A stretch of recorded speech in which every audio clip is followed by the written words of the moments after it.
നമസ്കാരം, സ്പോർട്സ് ചാനലിലേക്ക് എല്ലാവർക്കും സ്വാഗതം.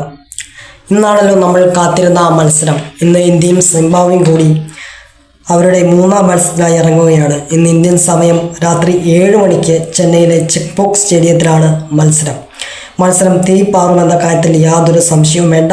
വിജയത്തിൽ കുറഞ്ഞതൊന്നും തന്നെ രണ്ട് ടീമുകളും ആഗ്രഹിക്കുന്നില്ല.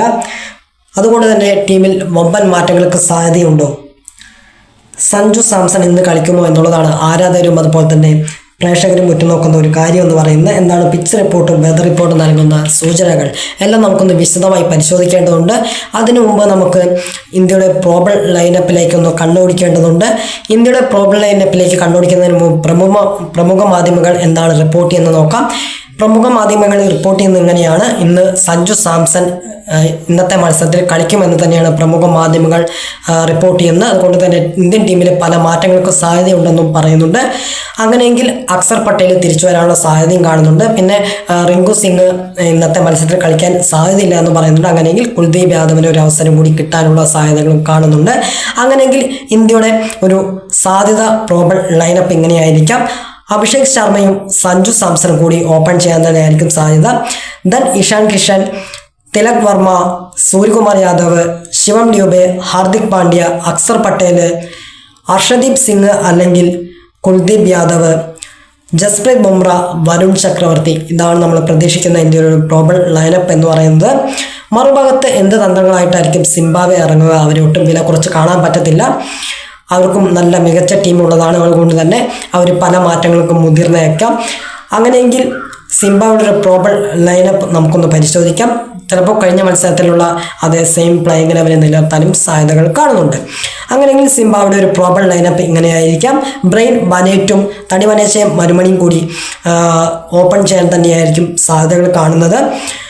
Then Dion Myers, Ryan Burl, Sikandar Raza, Tony Munyonga, Tashinga Musekiwa, Brad Evans, Graeme Cremer, Richard Ngarava, Blessing Muzarabani. ഇതാണ് നമ്മൾ പ്രതീക്ഷിക്കുന്ന സിംബാബ്വെയുടെ ഒരു പ്രോബബിൾ ലൈനപ്പ് എന്ന് പറയുന്നത്. ഇനി ഇവിടുത്തെ പിച്ച് റിപ്പോർട്ട്, അതായത് ചെന്നൈയിലെ ചിക്പോക്ക് സ്റ്റേഡിയത്തിലെ ഒരു പിച്ച് റിപ്പോർട്ട് പ്രമുഖ മാധ്യമങ്ങൾ എങ്ങനെയാണ് റിപ്പോർട്ട് ചെയ്യുന്നത് നോക്കാം. ഇവിടുത്തെ പിച്ച് റിപ്പോർട്ട് ഇവിടെ പ്രതീക്ഷിക്കുന്നത്, അതായത് ഇവിടുത്തെ പിച്ച് റിപ്പോർട്ട് പ്രതീക്ഷിക്കുന്നത് ഈക്വൽ സൈഡ് സ്ക്വയർ ബൗണ്ടറീസ് ആണ് പ്രതീക്ഷിക്കുന്നത്. അതായത് രണ്ട് സൈഡിലേക്കുള്ള സ്ക്വയർ ഷേപ്പിലുള്ള ബൗണ്ടറീസ് ആണ് പ്രതീക്ഷിക്കുന്നതെന്നാണ് പറയുന്നത്. പിന്നെ കൂടാതെ with the two be played on the central pitch number 5 എന്നുകൂടി ഇവിടെ പറയുന്നുണ്ട്. ഇവിടുത്തെ പിച്ചിൻ്റെ രീതി എന്ന് പറയുന്നത് ബ്ലാക്ക് സോയിലാണ് സർഫേസ് ചെയ്യുന്നതെന്നും പറയുന്നു. പിന്നെ ഇവിടെ നല്ല മികച്ച ബോളിംഗ് സ്ട്രൈക്ക് റേറ്റ് ഉള്ളത് സ്പിന്നേഴ്സിനാണെന്നും പറയുന്നു. Second averages bowling for pacers എന്നും പറയുന്നുണ്ട്. ചിക്പോക്ക് സ്റ്റേഡിയത്തിലെ പിച്ചിൻ്റെ സ്വഭാവം എന്ന് പറയുന്നത് സ്പിന്നേഴ്സിന് ഉതകുന്ന ഒരു പിച്ചാണ്. പിന്നെ ഇവിടെ പേസേഴ്സ് ഇവിടെ സ്ട്രഗിൾ ചെയ്യുന്ന ഒരു കാഴ്ചയും നമ്മൾ കണ്ടിട്ടുണ്ട് എന്നും പറയുന്നുണ്ട്. പിന്നെ ഇവിടുത്തെ ഒരു ഫസ്റ്റ് ഇന്നിംഗ് സ്കോർ എന്ന് പറയുന്നത് 210+ ആണെന്ന് പറയുന്നുണ്ട്.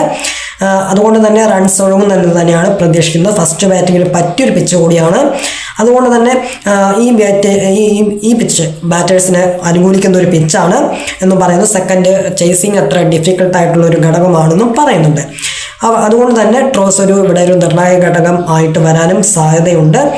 അങ്ങനെ ടോസ് കിട്ടുന്ന ടീം ബാറ്റ് ചെയ്യാൻ തന്നെയായിരിക്കും തീരുമാനിക്കുക എന്നാണ് പ്രതീക്ഷിക്കുന്നത്. അതുപോലെ തന്നെ ഫാസ്റ്റേഴ്സിനും സ്പിന്നേഴ്സിനും ഒരുപോലെ തുണയ്ക്കുന്ന ഒരു പിച്ച് കൂടിയാണെന്നും പറയുന്നുണ്ട്. പിന്നെ ഇവിടെ ഒരു ഹെവി ഡ്യൂ എക്സ്പെക്റ്റ് ചെയ്യുന്നുണ്ട്. അതായത് സെക്കൻഡ് ഇന്നിങ്സ് സമയത്ത് ഒരു ഹെവി ഡ്യൂ എക്സ്പെക്റ്റ് ചെയ്യുന്നുണ്ട് എന്നാണ് പറയുന്നത്.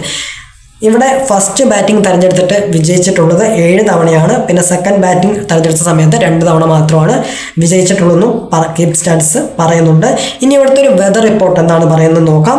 ഇവിടുത്തെ വെതർ റിപ്പോർട്ട് എന്ന് പറയുന്നത് ഇവിടുത്തെ ചൂട് എന്ന് പറയുന്നത് 27 ഡിഗ്രി സെൽഷ്യസ് ആൻഡ് 2% ക്ലൗഡി കവറാണ് പ്രതീക്ഷിക്കുന്നത്. മഴയ്ക്ക് സാധ്യതയൊന്നും കാണുന്നില്ല എന്നാണ് പറയുന്നത്.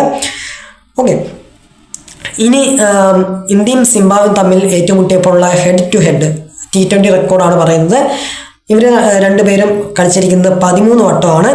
അതിൽ ഇന്ത്യ 10 തവണയും സിംബാബ്വെ 3 തവണ മാത്രമാണ് വിജയിച്ചിട്ടുള്ളത്. ഇന്ത്യ 3 തവണ തോറ്റിട്ടുണ്ട്, സിംബാബ്വെ 10 തവണ തോറ്റിട്ടുണ്ട്. നോ റിസൾട്ട് ഒന്നും തന്നെ ഇല്ല എന്നാണ് പറയുന്നത്.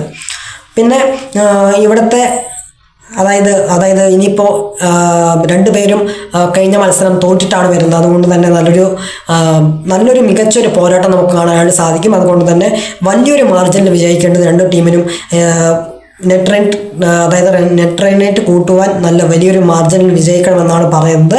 എങ്കിൽ മാത്രമേ സെമി സാധ്യതകൾ നിലനിർത്താനാകൂ എന്ന് പറയുന്നു.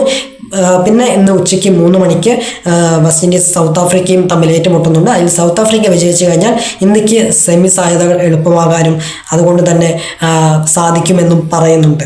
ഓക്കെ, എന്തായാലും പിച്ച് റെഡിയാണ്, വെതർ ക്ലീനാണ്, അതുപോലെ തന്നെ ടീമും റെഡിയാണ്. അപ്പോൾ ഒരു കിടിലം പോരാട്ടം തന്നെ കാണാനായിട്ട് പ്രതീക്ഷിക്കുന്നു വിചാരിക്കുന്നു. ഈ മത്സരം വിജയിച്ച് സ്കൈക്കും പിള്ളേർക്കും സെമി ഫൈനൽ സാധ്യത നിലനിർത്താൻ സാധിക്കട്ടെ എന്ന് പ്രതീക്ഷിച്ചുകൊണ്ട് വീഡിയോ അവസാനിക്കുന്നു. ക്രിക്കറ്റ് ലോകത്തെ കൂടുതൽ വിശേഷങ്ങളുമായിട്ട് സ്പോർട്സ് ചാനൽ വീണ്ടും എത്താം.